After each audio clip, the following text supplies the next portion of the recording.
চার ধরনের নারীকে শয়তান ভালোবাসে। শয়তান যাদেরকে ভালোবাসে তাদেরকে কিন্তু আল্লাহ পছন্দ করেন না। এজন্য অবশ্যই এই চারটি কোয়ালিটি যে সকল নারীদের ভিতরে আছে তারা অবশ্যই নিজেকে পরিবর্তন করতে হবে। We need change, we have to change. আমাদেরকে পরিবর্তন হতে হবে, আল্লাহর জন্য পরিবর্তন হতে হবে। মনে রাখবেন, আপনি দুনিয়ার সব কিছু পেলেন কিন্তু আপনি আল্লাহকে পেলেন না, তাহলে কিন্তু আপনি কিছুই পেলেন না। যদি আপনি আল্লাহকে পেয়ে যান, দুনিয়ার কোনো কিছু না পেলেও আপনি জান্নাত পাবেন। আপনি আল্লাহকে সন্তুষ্ট করাতে পেরেছেন, এর থেকে বড় সৌভাগ্য আর কিছুই হতে পারে না। এজন্য শয়তানকে খুশি করা যাবে না, আল্লাহকে খুশি করতে হবে। কিন্তু চার ধরনের নারী যাদেরকে শয়তান ভালোবাসে, নাম্বার ওয়ান, এক নাম্বার হচ্ছে যে সকল নারীরা আত্মীয় স্বজন আসলে রাগ করে। কিছু নারী এমন আছে, দেখা যাচ্ছে নিজের বাবা মা আসলে সব সময় সে কি দিয়ে কি করবে সে বুঝে উঠতে পারে না।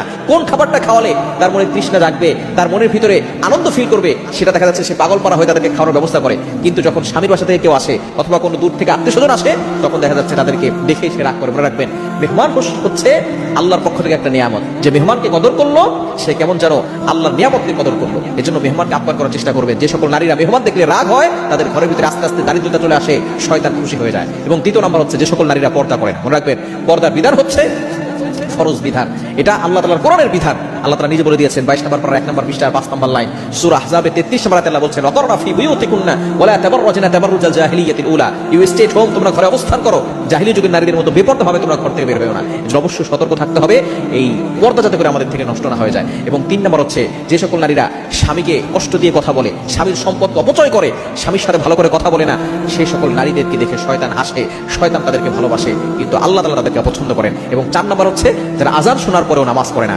সুতরাং এই 4 ধরনের নারী থেকে আমাদেরকে দূরে সরে আসতে হবে।